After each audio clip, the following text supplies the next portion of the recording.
Yeah, give it up for Anime! Yeah, that was a really good show right there. That was funny. And pay no attention to the man behind the curtain. Such a prick. So probably gonna get sued. Oh, there we go. Oh man, there we go. As my ass destroys everything it comes in contact with. How you guys doing? Starting off strong. All right. The next comedian, by the way, I'm not getting on that thing. My next comedian, I met this guy about a month ago. He won Anime California's Haha Ball Z competition. I'd like to introduce my man, Marcel!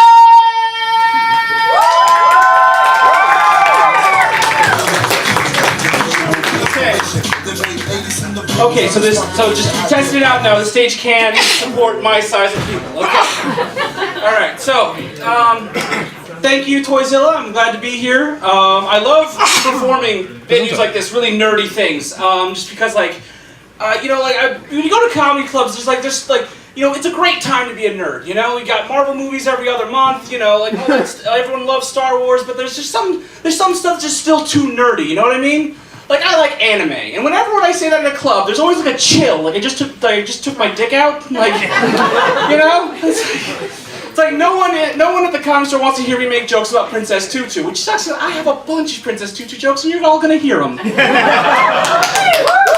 All right, you know, it's like no one's there to hear me say like, okay, guys, it's a meta-narrative about a duck that turns into a girl that turns into a magical girl who saves a prince with the power of ballet. I made none of that shit up. That's a real thing. Go home and watch that shit. I am not you know what I love most about Princess Tutu?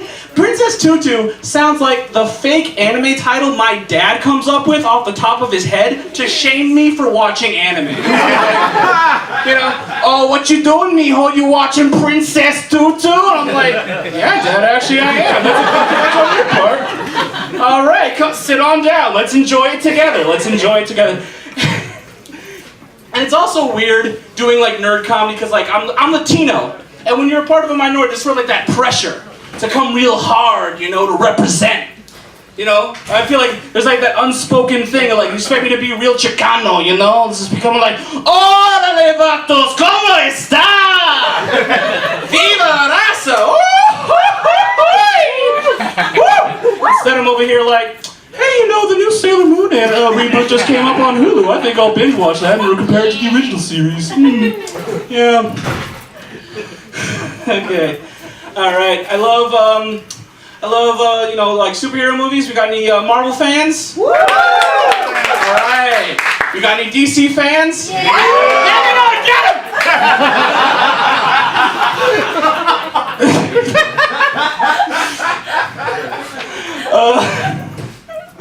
Oh God. Let's see. I want to like the DC movies. I really do. Okay. I love my man Superman, but they keep messing him up, and I feel like that's because they don't understand what's interesting about Superman. Because you know, like you can't just throw big dudes at Superman. That's like fucking boring. That's over in like 2 panels, whatever, man. But like, I think, and hear me out on this. I think Clark Kent is the most interesting part of Superman. Okay, follow me on this. Okay. Like, for a couple reasons. All right. One, okay. You know, if you want to get the real juicy shit as a reporter, you got to put yourself in real danger. You got to fly into Iraq on a helicopter. You know, you got to go into Syria while it's having a civil war. It's like Anderson Cooper would be like, nah, man, I'm just gonna sit behind a desk and like show you graphics. That's what I'm gonna do. And it'd be like, Superman's like, yeah, no, send me into Iraq. I'm fine. It's like 2 weeks later. It's like, yeah, what happened? It's like, yeah, my helicopter got bombed out, but you know, here's the tape. Here's the.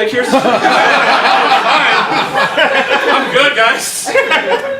Also, Superman and Clark Kent, like, people refuse to see those as the same person. It's ridiculous. And Superman, he sees all this other shit that he can't just get rid of, but Clark Kent can. You're like, all right, Clark, who's your source on that Lex Luthor thing? Superman. You talk to Superman? Yeah, man, me and him are like this. Okay, okay, so it's like I don't know, Clark. That seems a little weird. It's like, oh, you gotta doubt Superman? That motherfucker's about truth, justice, and the American way in that order. Okay, come on. Also, when you're an investigative reporter, all right, when you want to really talk truth to power and all that shit, man, you gotta take there's gonna be a lot of people who want to silence you. Okay, it's like so Clark Kent. He's all writing some expose on Vladimir Putin, and Vladimir Putin's like, no, this American reporter, he's getting too close. You too, KGB spies, I need you to take him out. And then 2 months later, he's like, we're the spies, they come trudging in, and they're like, Putin's like, what happened? Where were you? I was waiting. It's like, where were we? I will tell you where we were.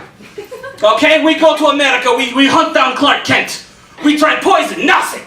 We tried bullets, nothing. Finally, we sneak into his apartment, kill him right there. We lay down tarps. We are about to put two in his head.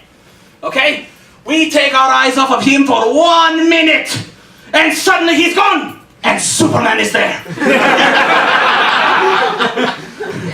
Before we know it, he picks us up, he drops us off. You know where he does? Johannesburg, South Africa. That is where he puts us. With no passports. We had to walk all the way back to Russia. Oh my God. It's like, oh my, okay, so,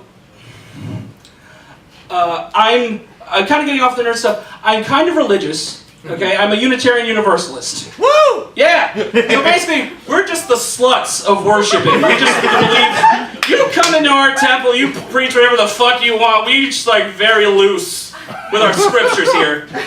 And the thing about that is, I really like that you can kind of bring anything, you can worship anything at my church. It's so cool. So you learn everyone's stories, and no story is cooler than the apocalypse story. The way it's all gonna end. Alright? And so, you hear about all these different stories and they're all so cool. And what I hope is that if I ever do live through the apocalypse, I don't just get a religious apocalypse. I want everybody's fucking religious apocalypse. I want it all to kick off at the exact same moment. You know what? I hope by some clerical error, see what I did there? Clerical error, I end up in heaven just watching all these Southern Baptist preachers be like, okay, St. Peter, I'm gonna need you to listen up right quick. I got a few complaints, all right? Now, I have been sending souls to you for many a year here now, okay? And then I was expecting, okay, I was expecting to be at Rapture, okay? I was expecting one of them beams of light sucking me up, leaving behind a pile of clothing, just like that HBO special, okay? I was expecting oceans of blood, okay? I was expecting zombies, okay? And I was expecting the earth to shake, okay? You did not say there was going to be some Loki motherfucker on a ship made of dead men's toenails. The fucking Valkyries flying around with the big titties out and the fucking blonde Viking wings. Very distracting, okay, from the whole experience, okay? And then I gotta look up in the sky, I see a feathered serpent come from the depths of the earth fighting a giant wolf over who gets to eat the moon. Okay, no. I want to talk to Jesus right now, okay? Last time I saw him, he was getting shot down by some blue freaky Indian chick with 8 arms, okay? That is just saying what that is. Okay, that's my time, everybody. Thank you. Choice